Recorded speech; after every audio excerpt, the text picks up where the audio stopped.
पूरी दुनिया परिवर्तन की तरफ दौड़ लगा रही है। लोग समाज बदलना चाह रहे हैं, माहौल बदलना चाह रहे हैं।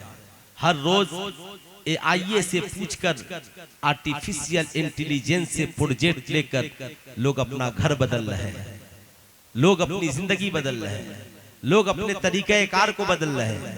एक नौजवान से मैंने पूछा AI से क्या हो सकता है? कहा AI सजा संवार कर आपको एक प्रोजेक्ट देता है, आपको कोई काम करना हो तो AI से पूछिए। मैंने कहा जाहिर सी बात है, जमाना AI से पूछकर आज काम कर रहा है, मगर AI हर दौर के लिए नहीं है। AI का माजी नहीं है, उसका मुस्तकबिल नहीं है। मगर याद रखिए, हमारी जिंदगी AI के भरोसे नहीं होनी चाहिए। इसलिए कि AI ये तो बता सकता है कि मोबाइल का आविष्कार किसने किया। AI ये तो बता सकता है कि चांद पे कदम किसने रखा। AI ये तो बता सकता है कि एक तेज रफ्तार ट्रेन 1 मिनट में कितनी तेजी से सफर कर सकती है।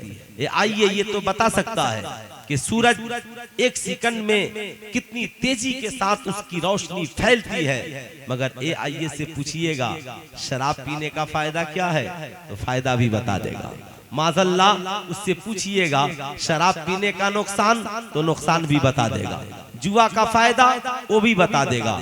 लेकिन याद रखिएगा, AI ने हमारी दीन को खराब किया है, हमारी फिक्र को नीचा किया है।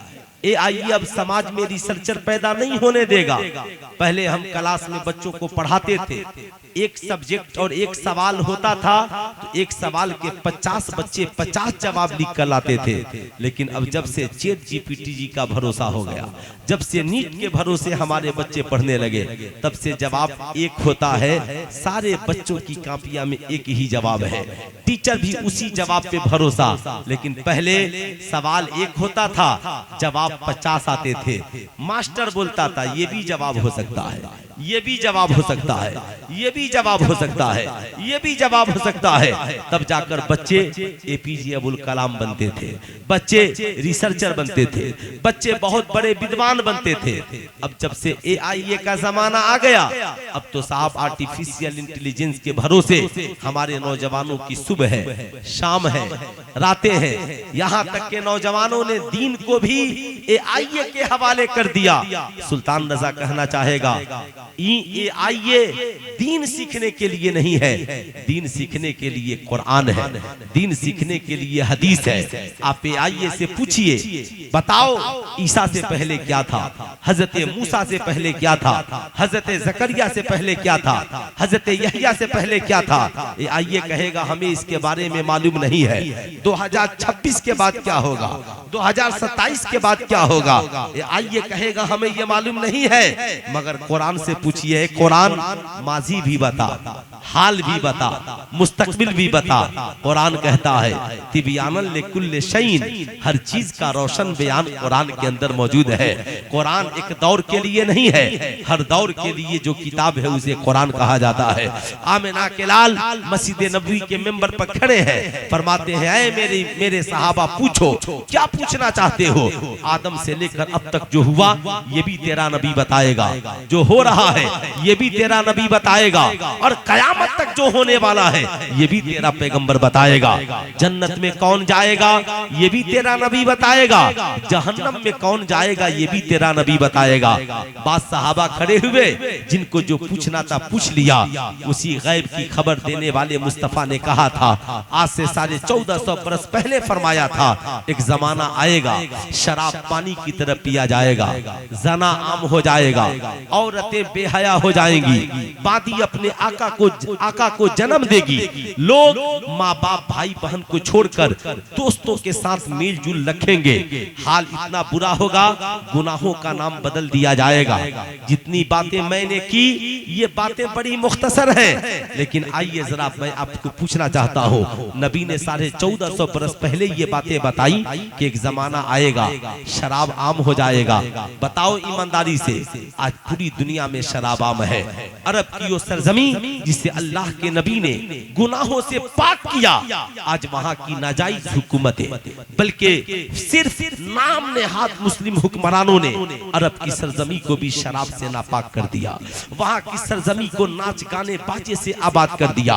वो भूल गए हमें जो ये हुकूमत मिली है हमारे बाप दादाओं की मेहनत से नहीं बल्कि सहाबे कराम की कुर्बानियों से मिली है। आज हम भूल गए। यही वजह है जो इंसान अपने बुजुर्गों की तारीख को भूल जाता है, अपने असलाफ की तारीख को भूल जाता है, फिर वो उस कौम को जवाल होने से, उस कौम को जवाल पजीर होने से कोई नहीं रोक सकता। आज अरब का नाम मुसलमान है मगर उनकी जिंदगी में इस्लाम है कि नहीं है ये भी काबिले गौर है। अगर उनकी जिंदगी में इस्लाम होता तो एक मुसलमान जान तो दे देता मगर अरब की सरजमी पे शराब खाने नहीं खोलने देता। ये तो बातें सच है।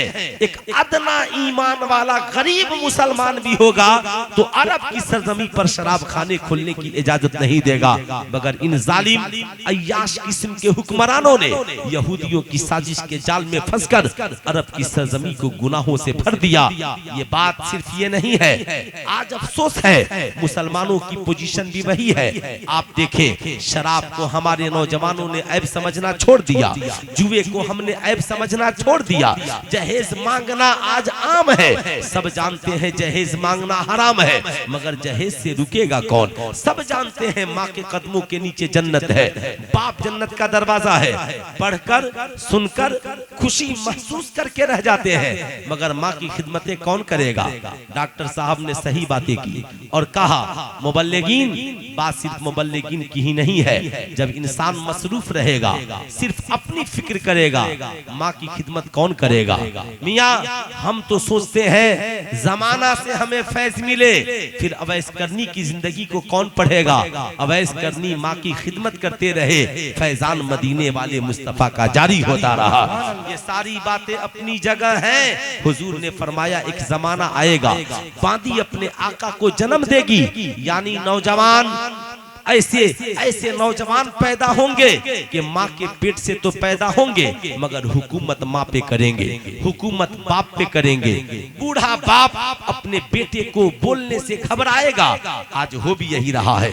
आज वालिदैन औलादों को कुछ कहने से घबराते हैं, मैं बूढ़ा हो गया, यही कमाता है तो घर चलता है, बोलूंगा तो बोल देगा, मेरा बेटा मेरी बात नहीं मानता। नौजवान भी ये समझते हैं मैं घर का मालिक हूँ, मेरे बाप की कोई हैसियत नहीं है। आज हमारा बाप घुट घुट कर जिंदगी जी रहा है, आज मेरी माँ घुट घुट कर जिंदगी जी रही है। आज हालात इतने बिगड़ गए हैं, आपसी रिश्तों में टॉक्सिन और जहर भर गया है। आज हमारे रिश्तों में मोहब्बत नहीं है, आज हमारे रिश्तों में खुलूस नहीं है, आज हमारे रिश्तों में प्यार नहीं है, बल्कि मियाँ बीवी के दरमियान जहर है, बाप बेटे के रिश्ते में जहर है, भाई भाई के रिश्ते में जहर है। आज का नौजवान उसकी तबीयत घर में नहीं लगती, दोस्तों की महफिलों में लगती है। घर में आता है तो लगता है उसे साहब घर में कुछ काट रहा हो, घर से भागता है, दोस्तों के साथ महफिलें सजाता है, अपनी सारी दौलत कमाकर दोस्तों के साथ पार्टियों पे खर्च करता है। मगर माँ को 2 वक्त की दवा नसीब होगी कि नहीं होगी, बाप को 2 वक्त की रोटी नसीब होगी कि नहीं होगी, उसकी बीवी को एक अच्छा कपड़ा मिलेगा कि नहीं मिलेगा, उसकी औलाद की सही तालीम और तरबियत होगी कि नहीं होगी, ये उस नौजवान को फिक्र नहीं है। उसको अपनी जिंदगी की फिक्र है। महंगा जूता, रायबन का चश्मा, बेहतरीन कपड़ा, दोस्तों के साथ हंसी की महफिलें। मियां ये क्या हाल आपने बना रखा है। दुनिया का सबसे अच्छा इंसान कौन है? आप जब पढ़ते हैं, मुताला करते हैं, सहाबे कराम ने हुजूर से पूछा था सरकार दुनिया का सबसे अच्छा इंसान कौन है? सरकार मदीना अलैहिस्सलाम इरशाद फरमाते हैं दुनिया का सबसे अच्छा इंसान वो है जिसका इखलाक अच्छा हो, जिसका किरदार अच्छा हो। मैं ये नहीं कहता नमाजी भी अच्छा है, कारी भी अच्छा है, हाफिज भी अच्छा है, आलिम भी अच्छा है, इंजीनियर भी अच्छा है, डॉक्टर भी अच्छा है, प्रोफेसर भी अच्छा है, सब अच्छे हैं, मगर इल्म हो, अमल नहीं हो, इखलाक नहीं हो, किरदार नहीं हो, तो आप एक पढ़े लिखे इंसान हैं मगर समाज के बेहतर इंसान नहीं है, समाज के अच्छे इंसान नहीं है। जैसे एक इंसान डॉक्टर हो मगर मरीजों की मदद नहीं करता हो, किडनी निकाल करके बेच देता हो, आईसीयू में बेला वजह मरीजों को रखता हो, एमआर के नाम पे दौलतें लूटता हो, मगर एक डॉक्टर ऐसा है जिसके पास जब मरीज पहुंचता है तो प्यार से गुफ्तगू करता है, उसके दर्द दिल को सुनता है, उससे कहता अच्छा टेंशन मत लीजिए, थोड़ा बहुत जो हो सके इंतजाम कीजिए, बाकी का मालिक अल्लाह है। डॉक्टर साहब ऑपरेशन कर दीजिएगा ना, कहा जाइए ना हो जाएगा, आप टेंशन मत लीजिए। दोनों पढ़े लिखे हैं मगर फर्क ये है एक के पास तालीम है, तरबियत नहीं है, मगर एक को अल्लाह ने इल्म से भी नवाजा है और तरबियत से भी नवाजा है। पता क्या चला, एक नौजवान पढ़ लिख कर आईपीएस अफसर बनता है, बनने के बाद साहब जिले का कलेक्टर और डीएम बनता है, लेकिन रिश्वत ले ले करके हराम की कमाई की बिल्डिंगें खड़ी करता है, बहुत बड़ा रिश्वतखोर है, 5-10 साल में बहुत बड़ी प्रॉपर्टी बना लेता है, गरीबों की सुनता नहीं बल्कि बड़े बड़े अमीरों की दौलत लेकर काम करता है। उसे लगता है कि हम थोड़ी देर के लिए बहुत कामयाब हो गए, मगर जब ईडी और सीबीआई के छापे पड़ते हैं तो सारी बातें उसकी इज्जत भी गई और दौलत भी चली जाती है। मगर एक नौजवान आईपीएस अफसर बनता है, दारोगा ही बनकर जाता है, पता चलता नहीं ये मजलूमों का मददगार है, मुसाफिरों की मदद करता है, गरीबों की हेल्प करता है, रिश्वत के बाजार गर्म नहीं करता, मुजरिमों को पकड़कर सलाखों के करीब पहुंचाता है। पता क्या चला, दोनों पढ़े लिखे हैं मगर एक के पास तालीम है, तरबियत नहीं है, एक के पास तालीम भी है, तरबियत भी है। एक आदमी पढ़ लिख कर आलिम मौलाना बन गया और देवबंद के मुफ्तियों की तरह जब नसबंदी का मामला सरकार दबाव बनाए तो नसबंदी भी माज़अल्लाह जायज है। मियां फला चीज की कुर्बानी पे पाबंदी लगा दीजिए तो ठीक है, पाबंदी लगा दीजिए, लेकिन मियां एक आलिम वो है जो बरेली शरीफ की टूटी हुई चटाई पे बैठता है, आशिके मुस्तफा है, साहब हुकूमत कहती है कि नशबंदी को जायज करार दे दीजिए ताकि जनसंख्या को कंट्रोल किया जाए, तो आला हजरत का शहजादा कहता है नहीं, ये बरेली है, यहाँ हुकूमत तो बदल सकती है मगर मुस्तफा जाने रहमत का फरमान नहीं बदल सकता है। वजह यह है कि उस आलिम के पास तालीम भी है, इसके मुस्तफा की दौलत भी है, तरबियत भी है। पता क्या चला कि इल्म के साथ तरबियत की जरूरत है, अगर इल्म के साथ तरबियत नहीं हो, इंजीनियर है मगर समाज का अच्छा इंसान नहीं है, डॉक्टर है मगर समाज का अच्छा इंसान नहीं है, प्रोफेसर है मगर समाज का अच्छा इंसान नहीं है। ऐ मेरी कौम के शहजादों, ठीक यही हाल इस दौर में है। आज आपका बेटा मैट्रिक पास है, इंटर पास है, बीए पास है, एमए पास है, आपकी बेटियों के पास बड़ी बड़ी डिग्रियां हैं, बीए, एमए, साहब एमए, सारी डिग्रियां हैं, मगर यकीन जानिए जब तक आपकी औलाद के पास तरबियत नहीं आएगी, एक माँ के कदमों के नीचे वो जन्नत नहीं बिछा सकता। एक बाप को जन्नत का तस्वुर, जन्नत एक बाप को जन्नत का दरवाजा तस्वुर नहीं कर सकता, वो बेटा माँ बाप का वफादार बेटा नहीं बन सकता, वो बेटी मैका और ससुराल की वफादार शहजादी नहीं बन सकती। इसलिए मैं कहूंगा है मेरी कौम के नौजवानों, तालीम की भी जरूरत है और आज हमारी कौम को तरबियत की भी जरूरत है। लेकिन सवाल ये उठता है, तरबियत देगा कौन? तरबियत मिलेगी कहां से? तरबियत पाइएगा कहां से? तरबियत हासिल कहां से कीजिएगा? क्या उन स्कूलों से जहां खड़े खड़े पानी पिया जाता है? क्या उन स्कूलों से जहां पे पढ़ाने वालों के सर पे दुपट्टा नहीं होता तो पढ़ने वाली लड़कियों के सरों पे दुपट्टा कहां से होगा? उन कॉलेजों से जहां पे शराब पिए जा रहे हैं, जहां पे जना का बाजार गर्म किया जा रहा है, उन कॉलेजों से नहीं। आप याद रखिएगा, आज हमारी कौम के लिए हिरमा, आज हमारी कौम के नजरिए जिस कदर मदारिस के तरफ है, मैं आपसे पूछना चाहता हूँ, बुरा मत मानिएगा, आज अल्हम्दुलिल्लाह शान इदारा मदरसा इस्लामिया अल्हम्दुलिल्लाह इसने 6 बच्चों को हाफिज़े कुरान बनाए। कितने बच्चों को? जरा सा दोनों हाथों को उठाकर बोल दीजिए कितने बच्चों को? 6 बच्चों को हाफिज कुरान बनाया।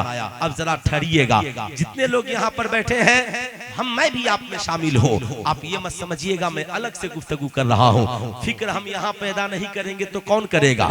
अब मुल्क में वो दौर नहीं रहा कि 5 साल के लिए आपको कुर्सी मिलेगी। इसलिए नौजवान 5 साल के लिए पागलों की तरह कूदना बंद करो और 60 साल की कुर्सी पे पहुंचने की कोशिश करो।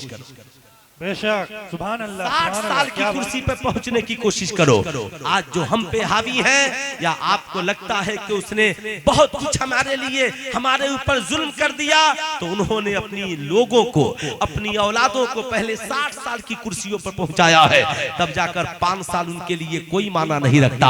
आप ईमानदारी से बताएं, आज जितने लोग यहाँ पर बैठे हैं सबके मन में ये बातें होंगी और आप कहते भी हैं, डॉक्टर साहब, इंजीनियर साहब, प्रोफेसर साहब, मास्टर साहब, गांव के मुखिया जी, जो भी आता कहता है मुफ्ती साहब सिर्फ बच्चा हाफिज ही बनेगा, साइंटिस्ट भी बनाइए, डॉक्टर भी बनाइए, इंजीनियर भी बनाइए। मालूम है, सुनने के बाद मेरा सीना फख्र से चौड़ा हो जाता है। चलिए, मेरी कौम को इतना तो ख्याल है कि मदारिस के बच्चों को साइंटिस्ट भी बनना चाहिए, डॉक्टर भी बनना चाहिए, इंजीनियर भी बनना चाहिए। जो नौजवान ऐसा मशवरा दे उसको मैं फूलों का माला पहना करके उसका स्वागत कीजिए। ए बाबू खैरियत?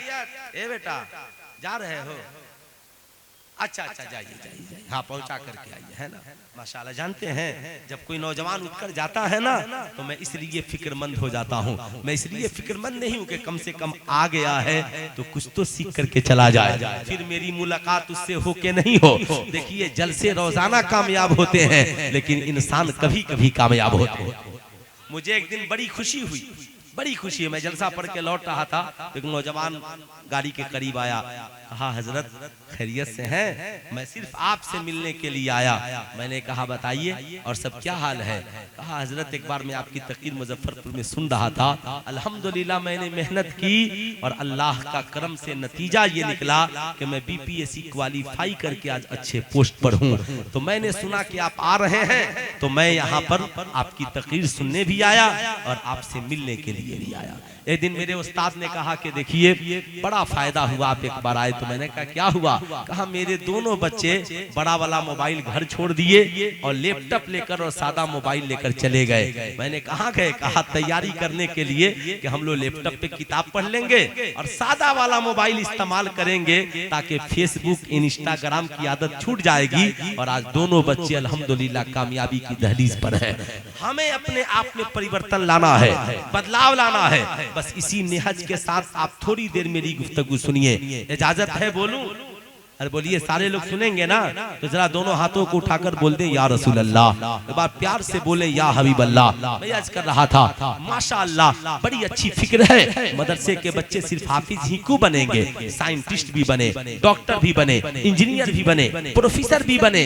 बेशक आज बन भी रहे हैं, बेशक बन भी रहे हैं। अल्हम्दुलिल्लाह मदारिस के बच्चे आज कॉलेज में प्रोफेसर भी हैं, स्कूल में टीचर भी हैं, IPS अफसर भी हैं, बन रहे हैं। अब मदारिस में इंग्लिश भी है, मैथ भी है, साइंस भी है। मगर अपनी कौम से मेरे 2 सवालात है।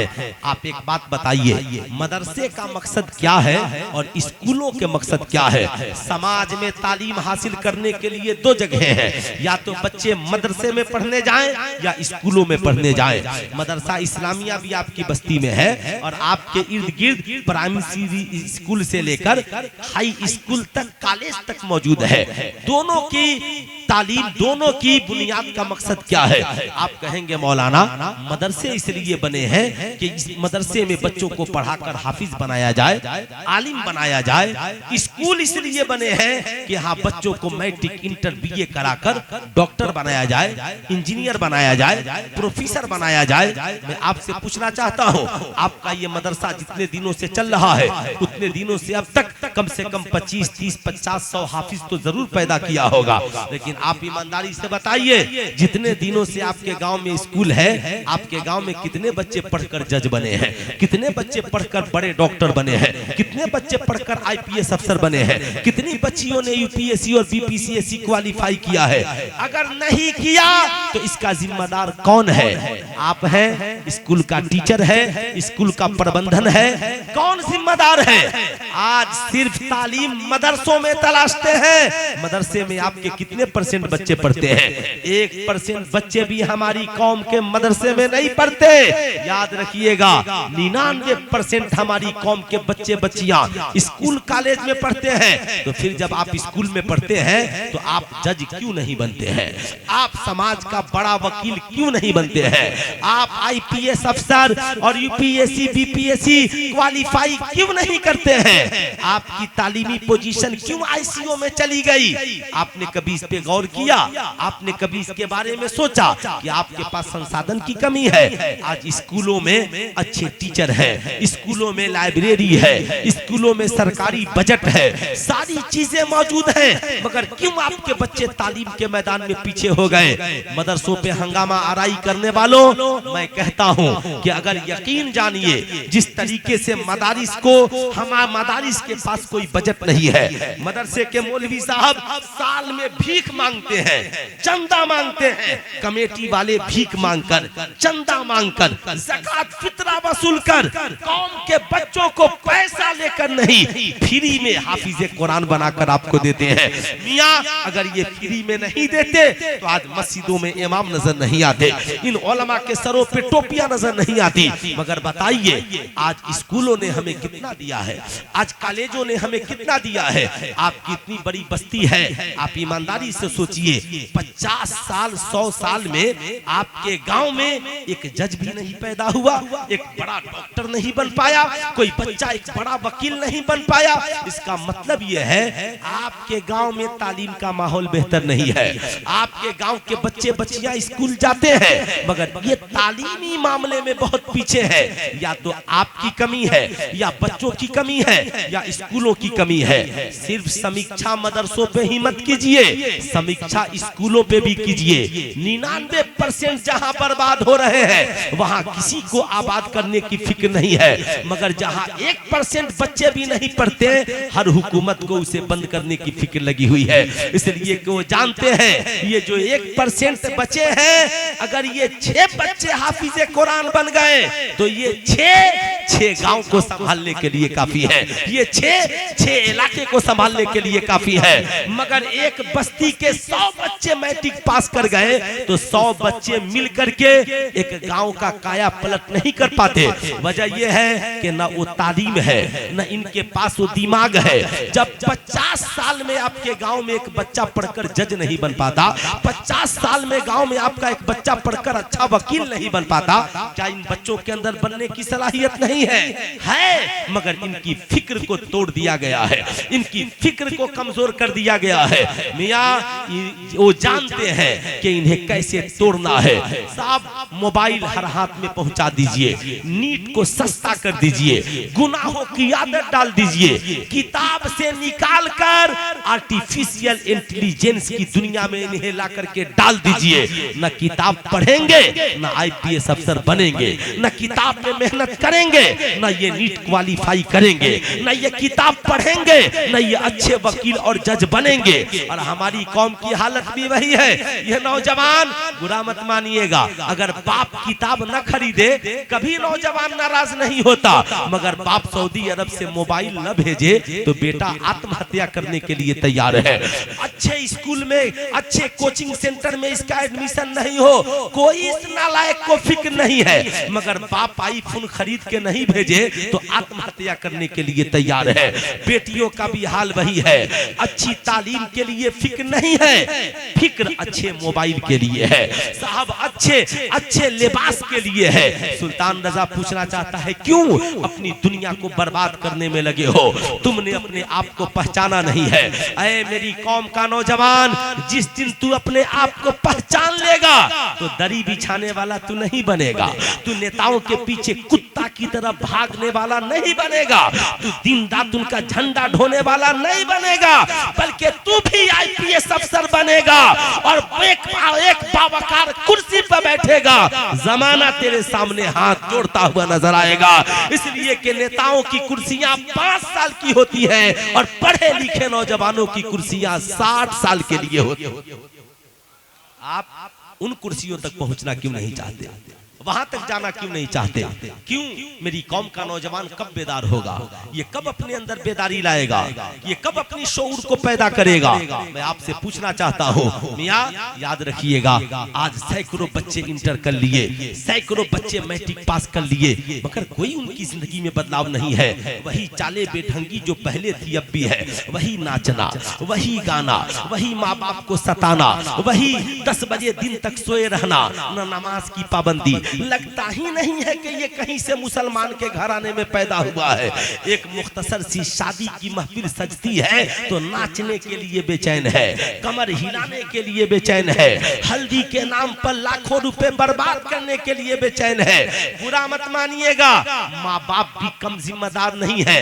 जो माँ बाप अपनी औलाद की शादी में 5 लाख कर्ज लेकर खर्च कर देते हैं, उनको कहिए ना कि 5 लाख कर्ज लेकर बेटे को अच्छा कोचिंग कराकर यूपीएससी बीपीएससी क्वालिफाई करा दीजिए, नीट क्वालिफाई करा दीजिए, बच्चे को कर्ज लेकर के पढ़ा दीजिए। ऐ मेरी कौम के बड़े बुजुर्गों, कर्ज लेकर बेटों और बेटियों की शादियां मत करो, बल्कि कर्ज लेकर बच्चों की तालीम का इंतजाम करो। अरे शादी करने के लिए बारात की जरूरत नहीं है, यकीन मानिए, हल्दी की रस्म की जरूरत नहीं है, मेहंदी की रस्म की जरूरत नहीं है, बारातियों को ले जाने की जरूरत नहीं है। ऐ मेरी कौम के लोग सुनो, याद रखना, अरे निकाह तो मस्जिद में भी मौलवी साहब पढ़ा देंगे तो निकाह का इनेकाद हो जाएगा। एक दिन का सिरवानी पहन लेने से और अमामा बांधकर घोड़ा पे बैठ जाने से कोई राजा नहीं हो जाएगा। लेकिन अगर तू उसी पैसे को खर्च करके आपका बेटा पढ़ लेगा, दौलत भी उसके पास होगी, हुकूमत भी उसके पास होगी, तख्त ताज भी उसके पास होंगे, दुनिया में भी कामयाब होगा, दीनदार बनेगा तो आखिरत में भी कामयाब। अगर आप असल कामयाबी की तरफ क्यों नहीं भागते? आप ईमानदारी से बताएं, आप में कितने लोग हैं जिन्होंने अपनी औलादों की तालीम के लिए कर्ज लिए होंगे, मगर बेटा की शादी में रंडी नचाने के लिए, ऑर्केस्ट्रा नचाने के लिए, मियां रिश्तेदारों को कपड़ा देने के लिए। हाल इतना बुरा है आज हमारे समाज का। हल्दी के नाम पे 50,000, मेहंदी के नाम पर 1 लाख, बारात के नाम पर 2 लाख, मगर वही बेटा जब मैट्रिक पास किया तो इंटर में अच्छे कोचिंग की जरूरत थी, अच्छी तालीम की जरूरत थी। इस बूढ़े बाप को फिक्र नहीं हुई कि हम इसकी शादी में कर्ज नहीं लेंगे, मगर इसकी तालीम में कर्ज लेकर इसे कामयाबी की दहलीज तक। आप बोले ये कौन ये फिक्र देगा, ये कौन बेदारी लाएगा? कहां से बेदारी लाइएगा? आपको तो सिर्फ इससे फुर्सत नहीं है मियां, हमने तो सिर्फ यही जाना है। लोग आज आला हजरत के मिशन को जानते नहीं है। हमने सिर्फ यही जाना है कि जब कोई शायर कलाम पढ़े और खूब अच्छा शेर पढ़े तो नारा लगाइए मसलक के आला हजरत जिंदाबाद। मगर आला हजरत का मसलक क्या है? आला हजरत को करीब से पढ़िए। आला हजरत ने कहा हमारी कौम के जो बच्चे तालीम हासिल कर रहे हैं उनकी तालीमी सलाहियतों की जांच कराई जाए, पता लगाया जाए ये बच्चे क्या बनने के लायक हैं। क्या प्यारी बात आला हजरत ने कही। पता लगाइए कि ये जो बच्चे पढ़ रहे हैं क्या बनने के लायक हैं। अगर मदरसे में पढ़ते हैं तो क्या मुहद्दिस बन सकते हैं, मुफस्सिर बन सकते हैं, मुबल्लिग बन सकते हैं, मुक़ल्लिद बन सकते हैं, मुनाजिर बन सकते हैं, हाफिज बन सकते हैं, कारी बन सकते हैं। जो बन सकते हैं मुनासिब पैसा खर्च करके बना दीजिए। और इस दौर में मैं कहता हूँ ठीक इसी तरीके से हमारी बस्ती के जो बच्चे स्कूल में पढ़ रहे हैं, कॉलेज में पढ़ रहे हैं, आप उनकी तालीमी सलाहियतों की जांच कराइए, पता लगाइए वो बच्चे क्या बनने के लायक है। क्या हमारे गांव में कोई इतना अच्छा बच्चा पढ़ने में है जो पढ़ेगा तो जज बन जाएगा, सुभान अल्लाह, पढ़ेगा तो बड़ा वकील बन जाएगा, पढ़ेगा तो डॉक्टर बन जाएगा, पढ़ेगा तो प्रोफेसर बन जाएगा, पढ़ेगा तो इंजीनियर बन जाएगा। ऐसे बच्चों का चुनाव कीजिए। चुनाव करने के बाद पता लगाइए कि इन बच्चों के गार्जियन की माली पोजीशन क्या है। क्या इसका बाप अमीर है? अगर अमीर है, खुद पढ़ा सकता है तो खुद पढ़ा दे, और अगर उसके वालिदैन गरीब हैं तो पूरे गांव वाले मिलकर उन बच्चों को पढ़ा दीजिए, ताकि 10 साल बाद आपके गांव में एक बच्चा जज बनकर गांव की हिफाजत करे, वकील बनकर गांव का नाम रोशन करे, गांव की हिफाजत करे, डॉक्टर बनकर गांव की हिफाजत करे, प्रोफेसर बनकर गांव की हिफाजत करे। 10 नौजवानों की टोली हो। याद रखिए, गांव को बेहतर बनाने के लिए एक जज भी चाहिए, एक वकील भी चाहिए, एक इंजीनियर भी चाहिए, एक प्रोफेसर भी चाहिए, एक डॉक्टर भी चाहिए, और कौम को तरबियत देने के लिए, उसके ईमानो अकायद की हिफाजत के लिए मौलाना इंतखाब आलम हबीबी जैसा आलिम दीन भी चाहिए, एक बेहतरीन हाफिज कुरान भी चाहिए। जिस दिन मेरी कौम ने सारे रस्मों रिवाज को लात मारकर और उन पैसों को अपनी कौम के बच्चों की तालीम पर हमने जिस दिन खर्च कर दिया, फिर किसी नेता के पीछे दौड़ने की जरूरत नहीं पड़ेगी। 10 साल बाद हमारा भविष्य उज्जवल होगा, हमारे गांव में इल्म का नूर फैलेगा, हमारा नाम रोशन होगा। जमाना हमें अकलियत कहता है, हमें पसमानदा कह के ताना देता है, मगर अकलियत में रहकर अक्सरियत पे हुकूमत आपकी होगी। इसलिए मैं कहूंगा, ये दौर बम बारूद का नहीं है, ये दौर तीरों कमान का नहीं है, ये दौर लश्करे जर्रार का नहीं है, ये दौर पढ़े लिखे एजुकेटेड और होशमंद नौजवानों का है। इसलिए आप फैसला कर लीजिए, गांव में बच्चे हैं मगर हमें इन बच्चों में अच्छे बच्चों को चुनकर, होशमंद बच्चों को चुनकर कम से कम 10 साल में 10 नौजवानों को ऐसा बना दीजिए, इलाका देखे तो कहे ये गांव कल अनपढ़ जाहिलों का था, अब ये गांव जज साहब का है, ये गांव वकील साहब का है, ये गांव मास्टर साहब का है, ये गांव आलिम साहब का है। आप अकलियत में रहकर अक्सरियत पे गालिब आना चाहते हैं तो दौलत की जरूरत नहीं, बल्कि पावर ऑफ एजुकेशन की जरूरत है। इंशाअल्लाह हमारा इस पे अमल होगा। कितने बड़े लोग हैं जो इस कारवां को बढ़ाएंगे? जरा हाथ उठाइए, अरे हाथ उठाइए माशाअल्लाह, कि हम लोग थोड़ी थोड़ी सी इस बेदारी में अमल लेंगे, बेदारी में हिस्सा लेंगे। माशाअल्लाह बहुत सारे नौजवान, हो सकता है मेरी तकरीर को आप नहीं समझ पाए हो, लेकिन आज नहीं समझिएगा कल अफसोस कीजिएगा। समझना तो पड़ेगा, और आज हम नहीं समझेंगे तो कब समझेंगे। अपने नौजवानों को पेशवा बनाने की फिक्र कीजिए, अपने नौजवानों को तालीम के जरिया मजबूत करने की फिक्र कीजिए। याद रखिएगा, आज जो आप देख रहे हैं माशरे में बिगाड़, मैं आपसे पूछना चाहता हूँ, मियाँ हमारे यहाँ तालीम है मगर तरबियत नहीं है। आप कहेंगे मौलाना तरबियत स्कूल में नहीं है, तरबियत कॉलेज में नहीं है, क्यों? आपने देखा होगा हमारे यहाँ कॉलेज में बच्चे खड़े खड़े पानी पी रहे हैं, बेटियों के सरों से दुपट्टा उतर रहा है, मज़ारों पे चादरें चढ़ रही हैं और बेटियों के सरों से दुपट्टा उतर रहा है। आपने देखा होगा माशाअल्लाह नौजवान शराब पी रहे हैं, ऑनलाइन जुआ खेल रहे हैं। असाब आज हालात इतने बुरे हैं, क्यों? इसलिए कि उनके पास तालीम है, तरबियत नहीं है। आप जाकर कॉलेज के प्रोफेसर साहब से पूछेंगे, प्रोफेसर साहब ये स्कूल का क्या माहौल हो गया, बच्चों का माहौल बिगड़ गया है।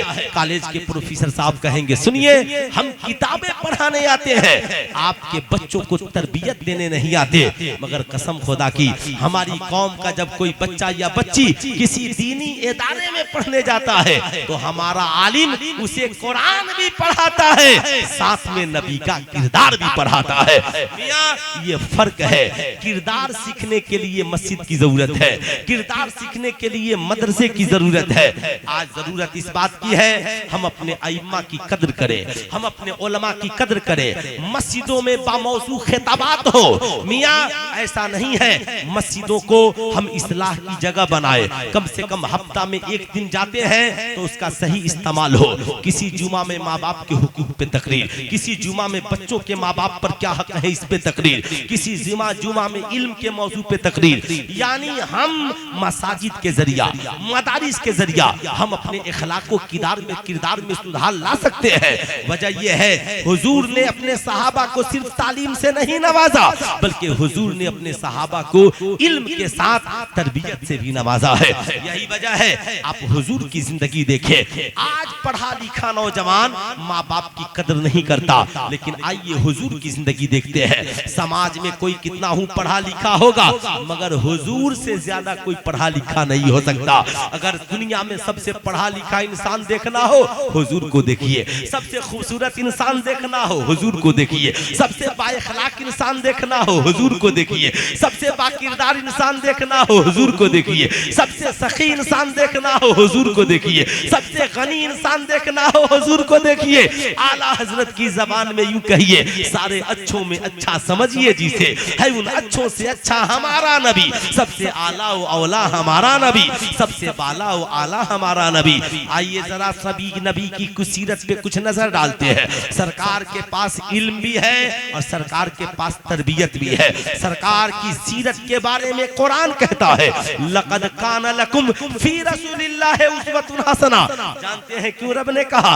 आज का नौजवान मियाँ, आज हर कबीले का अलग अलग रहबर रहनुमा है।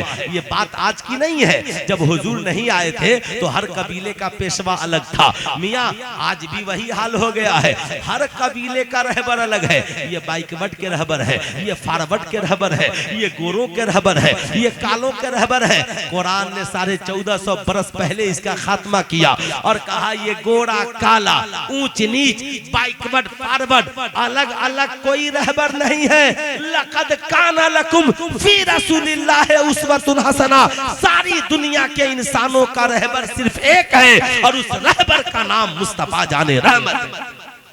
वो रहबर सिर्फ एक है, वो रहबर हमारे नबी है। मियाँ ये नबी की बारगाह है, जहाँ औरत को भी सुकून मिले, मर्द को भी सुकून मिले, अमीरों को भी सुकून मिले, गरीबों को सुकून मिले, बेवाओं को सुकून मिले, यतीमों को सुकून मिले, मजलूमों को भी सुकून मिले, जालिमों को भी सुकून मिले। मजलूमों का साथ दिया नबी ने, जालिमों को जुल्म से रोक दिया नबी ने, माओ को वकार दिया नबी ने, शराब खाने में ताला लगवा दिया नबी ने, जुए का बाजार बंद करा दिया नबी ने, सच्चाई का बोलबाला करा दिया नबी ने। आइए जरा सा उस नबी के दामन करम में पहुंचते हैं। मुस्तफा करीम अलैहिस्सलातु व तस्लीम है। अल्लाहु अकबर। बात माँ की आती है, सरकार फरमाते हैं मेरे सहाबा सुनो, बात जब माँ की आती है ना, सरकार फरमाते हैं मैं मोहम्मद इब्ने अब्दुल्लाह सल्लल्लाहु अलैहि वसल्लम इशा की नमाज पढ़ा रहा होता, कुरान की तिलावत कर रहा होता, मेरे सहाबा नमाज पढ़ रहे होते और मेरी माँ आमिना खातून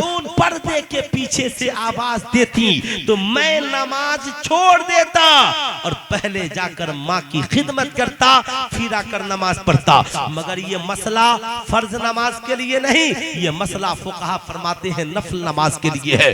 यानी सारी रात एक नौजवान नफल नमाज पढ़े और एक नौजवान माँ की खिदमत करे, ये उससे ज्यादा अफजल है। आज का नौजवान ये समझता है सब कुछ मेहनत ही से हासिल होता है। मैं कहूँगा पढ़िए भी, मेहनत भी कीजिए और माँ की खिदमत से बाज मत आइए। माँ की खिदमत कीजिए, बाज दफा माँ की दुआएं बंदे को, बच्चे को कामयाबी की दहलीज तक पहुँचा देती है। हजरत बायजीद बुस्तामी अल्लाह के मुकद्दस वली है और आज एक अल्लाह के वली का उर्स भी है। याद रखिएगा माँ की दुआ कैसे रंग लाती है। हजरत बायजीद बुस्तामी है, अल्लाहु अकबर। एक रात माँ आवाज देती है, बेटा बायजीद प्यास लगी है, पानी चाहिए। वो जमाना ट्यूबवेल का नहीं था, वो जमाना नदी से पानी पीने का था। बायजीद बुस्तामी अपनी किताब पढ़ रहे थे, माँ की आवाज सुनते हैं, उठते हैं, दरिया किनारे जाते हैं, पानी लेकर आते हैं। आते आते माँ को आंख लग जाती है, गिलास में पानी लेकर माँ के सर के पास खड़े हो जाते हैं। अल्लाहु अकबर। एक वफादार बेटा तालीम छोड़कर, किताबें रखकर माँ की खिदमत में खड़ा है, सिर्फ इस फिक्र के साथ कि माँ अब बेदार होगी तो ऐसा न कि आवाज दे और मुझे नींद आ जाए और मेरी माँ को प्यास लगी हो। अब जरा ठहरिएगा, आए मजार शरीफ पर चादरें चढ़ाने वालों, आपने सैकड़ों मजार पे चादरें चढ़ाए होंगे, हजारों ने फातिहा कराया होगा। क्या आप भी कभी अपनी माँ के लिए खड़े हुए हैं? क्या आप भी कभी पानी लेकर अपनी माँ के सामने खड़े हुए हैं?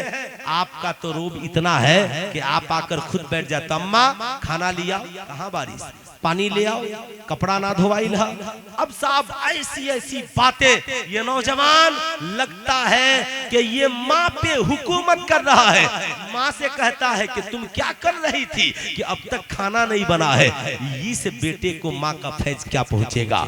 जो बेटा बाप से कहता है कि मेरा बाप कुछ नहीं किया, अरे तेरा बाप कुछ नहीं किया, तेरे बाप ने बहुत कुछ किया, तुझे इसका एहसास नहीं है। सिर्फ एहसास इसलिए मुर्दा हो गया है कि हमारी फिक्र को तोड़कर मगरिबी तहजीब तमद्दुन ने रख दिया है।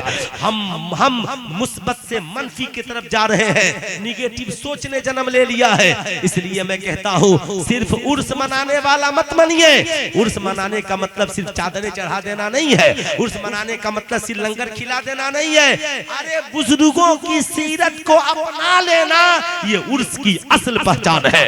यानी बुजुर्गों के नक्शे कदम पे चलने की आदत डाल दीजिए। हज़रत बायजीद बुस्तामी पूरी रात खड़े रहे, माँ सोती रही। अरे बोल दे सुभान अल्लाह। पूरी रात खड़े रहे, माँ सोती रही। आपसे भी मैं कहता हूँ, आप बचपन में कभी आपके पास वक्त कहाँ है? चाय की होटल में दोस्तों को पूरी दुनिया का किस्सा कहानी बयान करने के लिए फुर्सत है? और जब आपके बच्चे छोटे हैं, साथ में खाना खिलाइए और उन्हें बुजुर्गों की कुछ बातें बताइए, कुछ दीन सिखाइए, कुछ मेहनत कीजिए। कब तक सिर्फ तावीज़ों के पीछे मेहनत करते रहिएगा? तावीज़ के लिए 5 घंटा बैठेगा, जाकर के कछौचा शरीफ 40 दिन चिल्ला करेगा, जाकर के मजाविर के पीछे, जाहिल मजाविरों के पीछे 5 घंटा दौड़ेगा, मगर 2 घंटा बचपन में अपनी औलाद की तालीम और तरबियत के लिए मेहनत नहीं करेगा। मैं कहूँगा याद रखिएगा, आप अपने इलाके के उलमा की कद्र कीजिए, अइम्मा की कद्र कीजिए और बच्चों को बचपन में ही दिन सिखलाइए। अब उसके लिए बहुत बड़ी मेहनत की जरूरत नहीं है, कम से कम रात में अपनी औलादों के साथ खाना पीना शुरू कीजिए। आधा घंटा उन्हें बेहतर माहौल बनाइए। लोग कहते हैं बच्चे मोबाइल नहीं छोड़ रहे, तावीज लिख दिए। अरे तावीज क्या लिखना है? आप बच्चों के साथ वक्त देना शुरू कर दीजिए, बच्चे खुद ब खुद मोबाइल छोड़ दें। आप ऑप्शन पैदा कीजिए। सुबह को बच्चे उठे तो आप वक्त दीजिए, घर की आपकी बीवी है, वक्त दे, टाइम से नाश्ता, उनका लेंच, उनकी सुबह की वर्जिश, सुबह की नमाज, तिलावत, माहौल बना दीजिए। अब वो नहाए धुले स्कूल जाए। स्कूल में भी अब आपने पटना के शिक्षा विभाग के डीओ का लेटर सुना, पढ़ा होगा, नहीं पढ़ा तो पढ़ लीजिए कि हाई स्कूल में और मिडिल स्कूल में बच्चों को मोबाइल लगाने लाने पे पाबंदी लगा दी गई है। क्यों? अभी तो कम देख रहे हैं, अभी इससे भी ज्यादा पाबंदी लगानी पड़ेगी, वरना जेल कम पड़ जाएगा। सोशल मीडिया के पे जितने जराइम हो रहे हैं कि जेल की सलाखों कम पड़ जाएंगी नौजवानों की बेराहरवी की वजह से। हर अगला नौजवान आज दिमागी तवाज़ुन खो रहा है। इसलिए याद रखिएगा, ये मोबाइल हमारी मसले का हल नहीं है। आप बच्चों का वक्त बनाए, बच्चे पढ़ने चले गए, आ गए आपके बच्चे, अब उन्हें खिला पिला कर आराम करवा दे। शाम को ट्विटर है, टेंशन है, टीवीशन है, पढ़ लिया, अब उन्हें खेलने के लिए लगा दे, मगरिब बाद पढ़ने के लिए लगाएं। ठीक है, बच्चे हैं, कुछ मामलात हैं, मोबाइल पे जरूरी कॉल है, जरूरी SMS है। बच्चे बड़े क्लास के जो बच्चे हैं, ऑफलाइन महंगे क्लासेज हैं, ऑनलाइन सस्ते क्लासेज हैं, ऑफलाइन महंगी किताबें हैं, ऑनलाइन सस्ती किताबें हैं। ये सारी चीजें ऐशाबाद पाबंदी लगा दीजिए, मोबाइल सबका जमा, सिर्फ पढ़ने के लिए किताबें दी जाएंगी। आप एक माहौल जब तक नहीं बनाइएगा, कमाते रहिए विदेश में, कब आपका बेटा शराबी बनेगा कोई नहीं जानता, कब आपकी बेटी घर से भागकर चली जाएगी कोई नहीं जानता, कब बेटियां इज्जत तो आबरू रौंद कर चली जाएंगी कोई नहीं जानता, कब आपके घर का नौजवान IPL में सट्टा खेलेगा कोई नहीं जानता, कब फला की बीवी किसी के इश्क में गिरफ्तार होकर घर छोड़कर चली जाएगी ये भी कोई नहीं जानता। इसलिए कि मोबाइल है तो ये सारी बेहयाइयां संभव है, ये सारी बेहयाइयां हो सकती हैं। इसलिए बेहयाइयों के दरवाजे को बंद करने के लिए खुद को भी पाकीज़ा बनाना होगा और घर के माहौल को भी पाकीज़ा बनाना होगा, घर के माहौल को भी पाकीज़ा बनाना होगा। इसलिए अपने बच्चों को तावीज़ पहनाने के बजाय बायजीद बुस्तामी की सीरत पढ़ाइए, सीरत सिखाइए, बुजुर्गों का किरदार पढ़ाइए। आला हजरत फरमाते हैं तेरे गुलामों का नक्शे कदम है राहे खुदा, वो क्या बहक सके जो ये सुराग लेके चले। आपको लगता होगा मौलवी साहब ये सब क्या क्या बोल रहे हैं, लेकिन जो मैं बोल रहा हूँ ये बात अलग से नहीं है, ये बात वहीं से है जहां हमारी इज्जत तो आबरू लूटी जा रही है, रौंदी जा रही है। हजरत बायजीद बुस्तामी एक वफादार बेटा पूरी रात माँ के सिरहाने खड़ा रहा। जब माँ की आंखें खुली ना फजर के वक्त तो आंखों में आंसू आ गए। माँ ने कहा बेटा बायजीद कब से खड़े हो? कहा माँ मैं रात को आपने पानी मांगा था, पानी लाने गया, आपको नींद आ गई। माँ बोल पड़ी बेटा जगा दिया होता। कहा माँ कैसे जगा सकता था, तेरी नींद खराब हो जाती। क्यों? कौन सी तालीम थी बायजीद बुस्तामी के पास कि माँ सोई है, प्यास भी लगी है मगर बेदार न किया। ये वो तालीम थी जो कुरान ने दिया, रब्बिरहमहुमा कमा रब्बयानी सगीरा। अपने माँ बाप के सामने जाओ तो ये दुआएं मांगो, मालिको मौला मेरे माँ बाप पे ऐसे रहम फरमा जैसे बचपन में उन्होंने मेरे ऊपर रहम फरमाया। आपने देखा होगा बचपन में जब आप सो जाते हैं तो माँ बर्तन भी नहीं धोती कि नींद खराब हो जाएगी, माँ एक हल्का आवाज भी नहीं लगाती कि नींद खराब हो जाएगी। माँ सबको डांट देती है कि बेटा सोया है। मियाँ कुरान ने यही तो कहा कि बचपन में तेरे बाप ने, तेरी माँ ने तेरी आरज़ुओं का इतना ख्याल रखा, बुढ़ापे में उन्हें तकलीफ न देना, बस उन्हीं आरज़ुओं का माँ बाप के लिए तुम ख्याल रखना। बाप सोया हो तो उसकी आराम का ख्याल, माँ बीमार हो उसकी खिदमत का ख्याल, बाप बूढ़ा है आंखें कमजोर है तो उसका सहारा बन जाना, बाप के लिए जमीन बन जाना, माँ के लिए बिस्तर बन जाना। ये जिंदगी का फार्मूला बना लेना। जानते हो कामयाबी सिर्फ पढ़ने से नहीं, पढ़िए भी। अगर माँ की दुआएं मिल जाए तो बेटा कर्न में रहकर नबी का महबूब बन जाता है।